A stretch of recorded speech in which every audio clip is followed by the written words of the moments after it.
Hey everybody, Quantum here, and in this video we are going to be taking a look at the first weekend, which is the 4th and the 5th of January, I believe, in 2025, that had some Lorcana tournaments. As we approach the 11th and 12th of January, this is where the North American Championships will happen, so we'll see potentially what the meta is going to look like for you and your store set championships following that.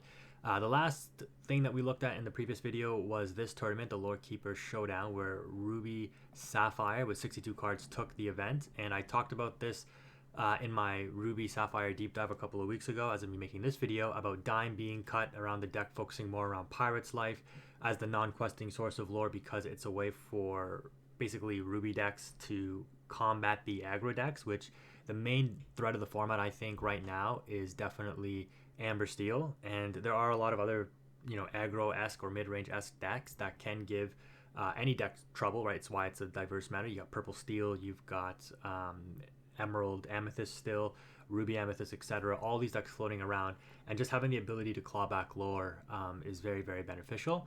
And you're seeing this player go all in with the Maui Shark. Sorry, that's Sisu, the Maui Shark here.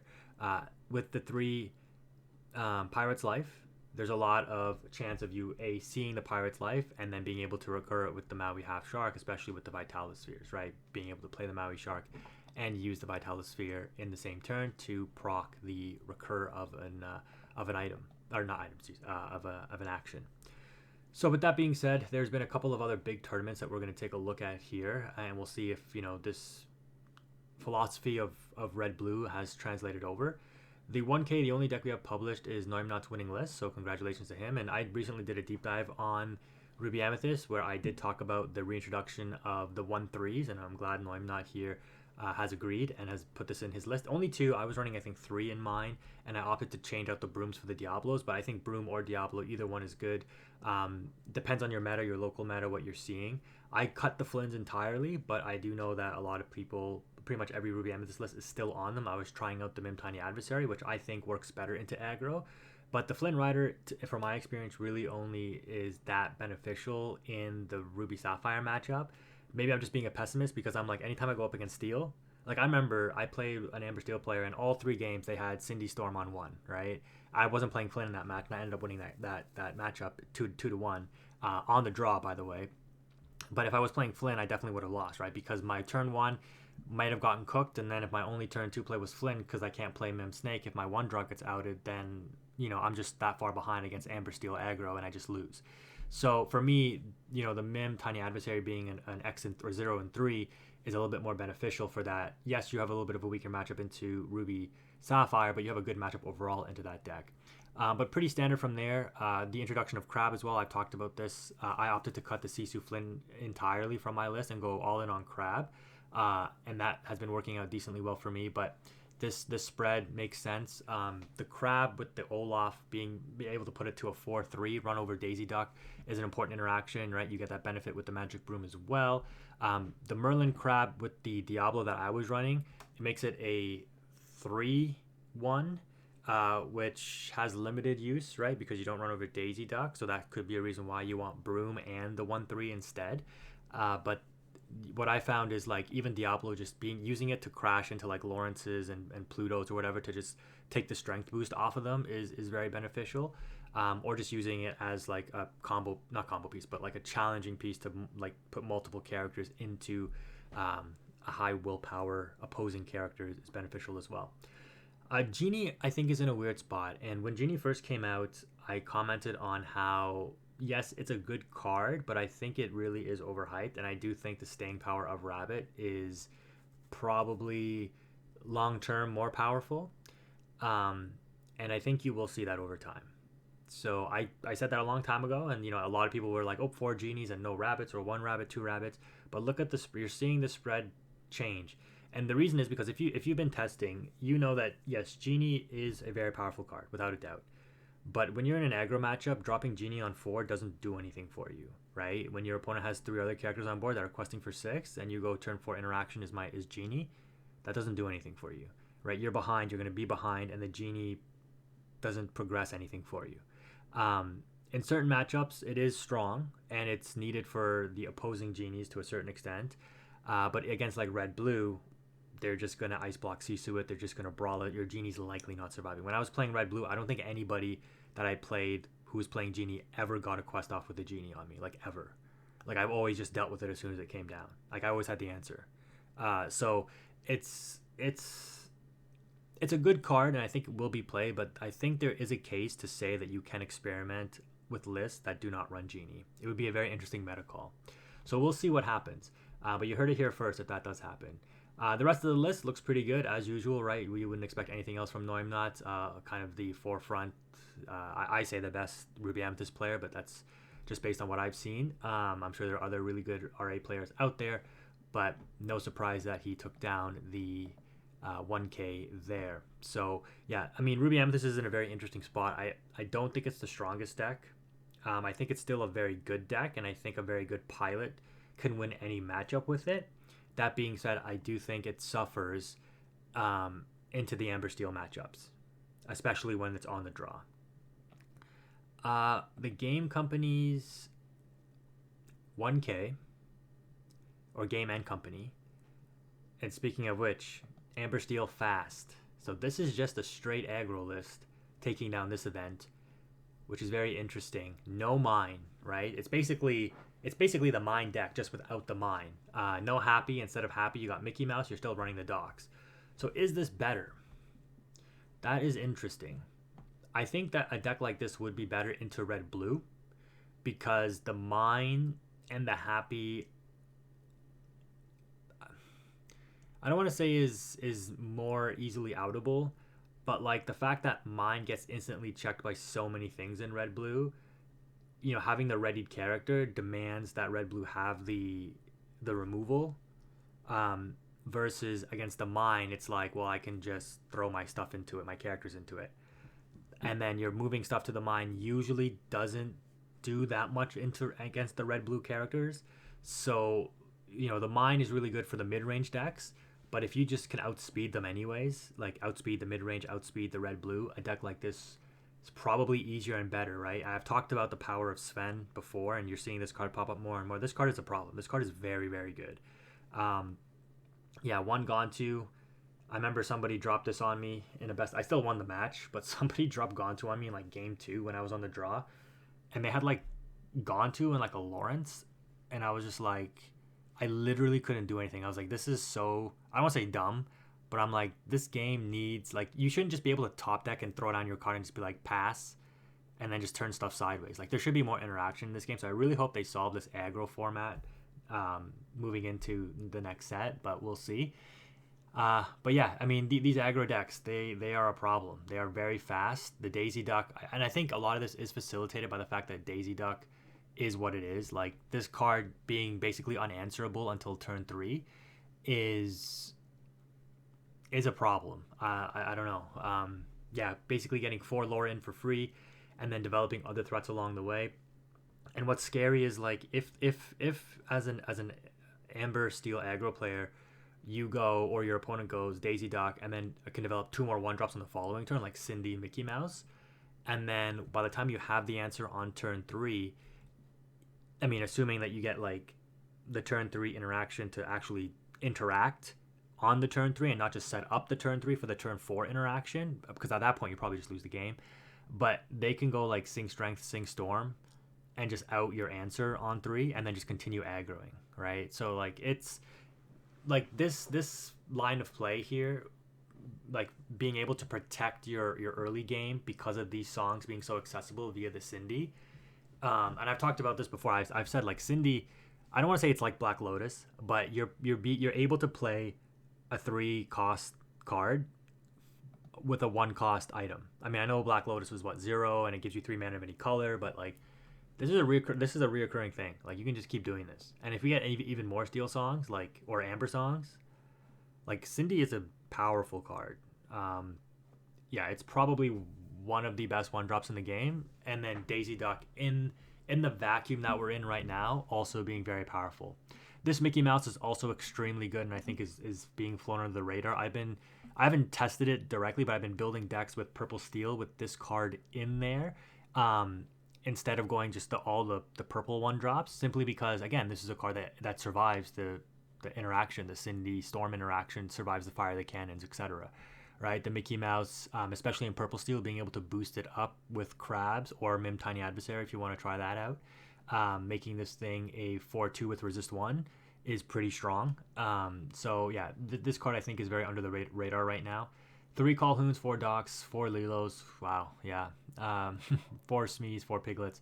The Baloo, if you're subbing out mines for Baloo, I think this is a positive thing overall. I do think that Amber Steel should be at least playing 1 to 2 Baloos. I think it has to. Because when you test the red-blue matchup, that matchup basically comes down to you getting to like 18, 19 lore, and then you putting your opponent on, you need to have removal for the next 3 turns. But if you have the Baloo, it doesn't even matter if they have removal, right? Because then you just win the game off the Baloo anyways. And having the Baloo as that insurance makes this deck makes the deck ceiling a little bit higher in terms of its matchup spread, because it's very easy for you to just, you know, expend all your resources, get to 16, 17, 18, and then just start top decking and dropping whatever, right? If you get the dock refills like on time, right, without like bricking on them like multiple in a hand or whatever, like you're probably winning the game anyways. But having that contingency in Baloo to say like, I'm in an awkward spot, you're developing your board wider and wider, you've outed all my stuff, I'm just right at the finish line, I just can't cross it, and then you drop that Baloo, and either you challenge with the Baloo or your opponent has to answer it because you're going to win the game anyways, and yeah, the Baloo just wins you the game. So yeah, I think it's a good addition there. Other than that, the deck is pretty straightforward. Yeah, I'm really not a big fan of the Amber Steel aggro format. It just seems like very, I know this is probably going to come across the wrong way, but I don't mean it to, because I know some of the best players are very good at playing Amber Steel, but it just feels like it's low skill expression sometimes. You're just dropping stuff, turning them sideways, and I know that's not what the deck is all about. I know there's a lot more to it, but it feels that way, right? It feels bad when your opponent just drops a bunch of stuff, and you're like, well, like I've used up my 3 interactions to deal with your ready threats, and now I just can't do anything else because I can't draw enough cards to do it, so I just lose because of the mechanic of the game that I just can't interact with ready characters. So I hope that they fix that. But anyways, yeah, we got Amber Steel Mine, pretty straightforward list here, coming in second place. Very interesting to see that this list lost to the aggro list, because you would think like the Mine helps deal with other aggro decks. I wonder if the resist Mickey and stuff played a role there. We have Blue Purple coming in top 4. I think this is also a pretty under the radar list right now, because like this top end of Elsa and Hades is very, very strong. The Elsa coming down and just tapping down 2 threats, especially early, because you can ramp, and that's basically what this deck is, right? Like you look at the blue cards, it's basically just Tipo Sail, and I've talked about this before. Like Tipo Sail is the reason to play blue, basically. Like Hades is fine, Let It Go is fine, or one Cogsworth, sorry, 1 Cogsworth, which I don't even think you need to run, to be honest. But it helps in the steel matchups, I guess. But it's bad in the Ruby. But being able to like shift this out a turn early because you play the Elsa the Fifth Spirit early because you were able to ramp at least 1 time, that's huge. Like this card coming down is a massive problem. It's very hard to deal with. It shuts down basically a turn, similar to what Kita does for turn skip. Elsa is even like more oppressive almost, because most likely Blue Purple has established a wide board, and unless you're an interactive deck that aims to actually out opposing characters, their board is just getting wider and wider.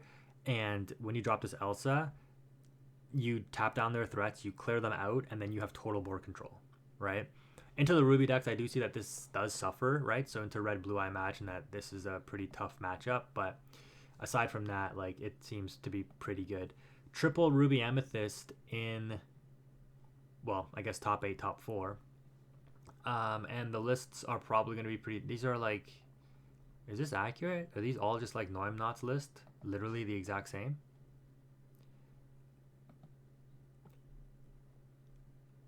Okay, no, this one's different. So the Diablos, like I mentioned, I mean, they're all on 3 Flynn, 4 Snake. I wonder if I missed the memo on this. Why are they cutting one of the Flynns? But yeah, people are migrating to Crab, and I called this a while ago. Like, Crab is just too good right now. like Amethyst is in my opinion decent skill expression in this game, because there's a lot of unknowns that you have to factor in.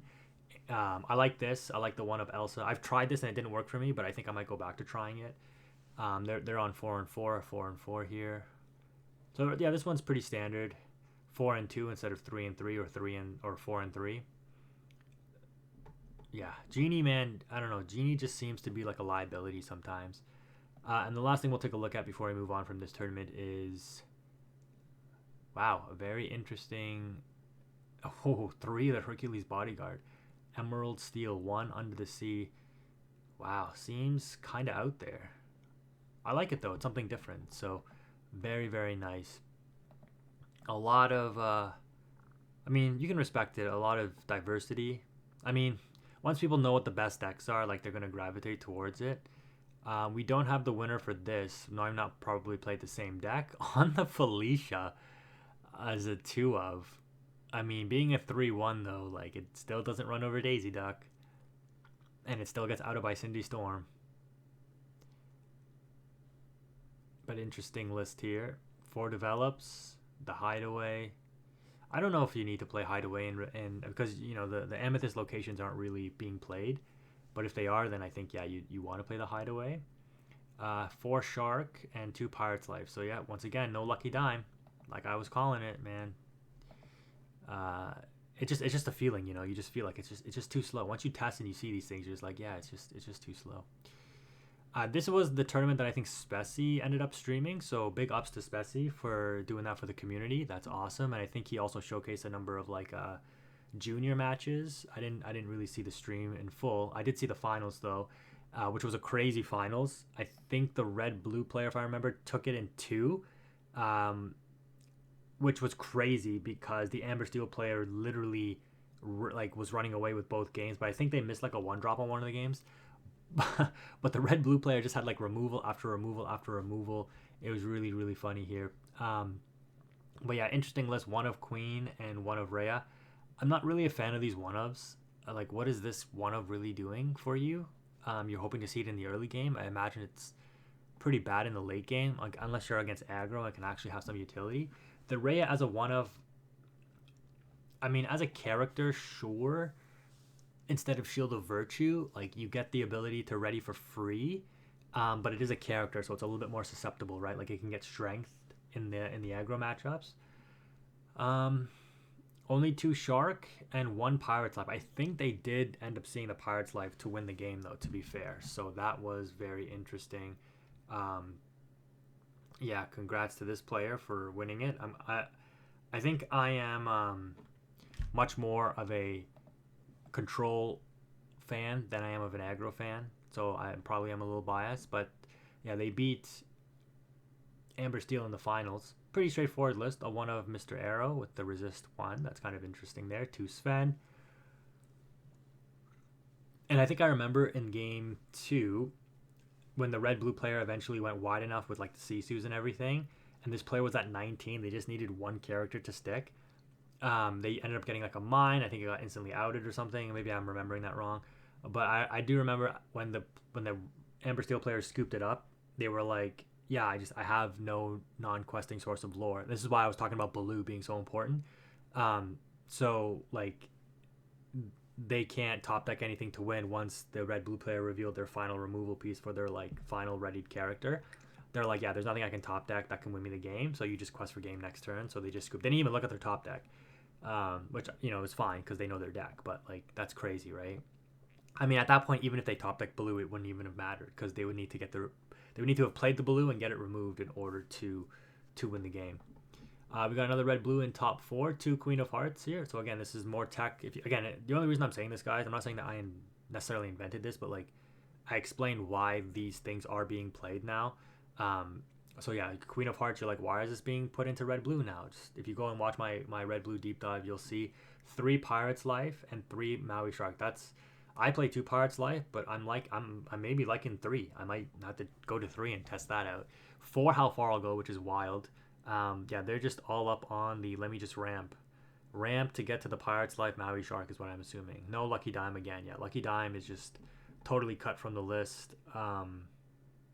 That's crazy. 3 be prepared and 3 big Sisu.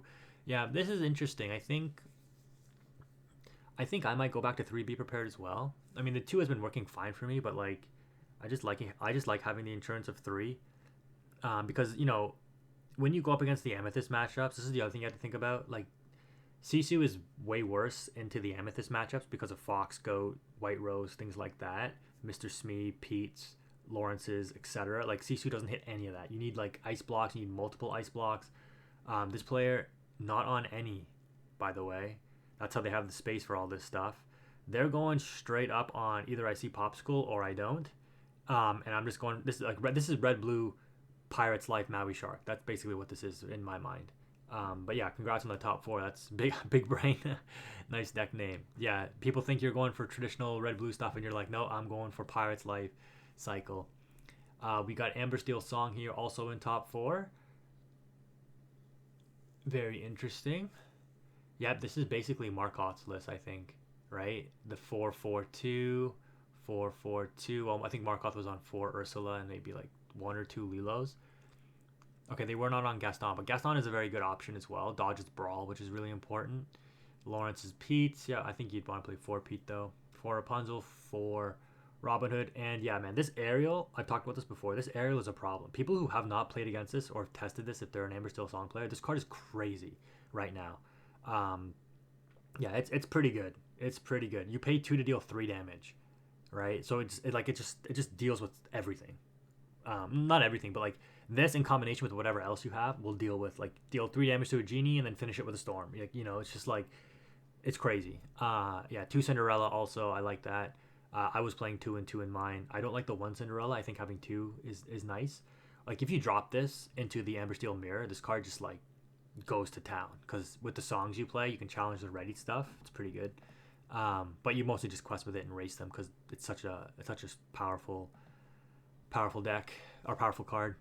And Ruby Amethyst also making top 8s. Pretty standard list: 4-4-4-4, 4-4-4-4-3, 2. Yeah, this is literally like the carbon copy, cookie cutter Ruby Amethyst to a T.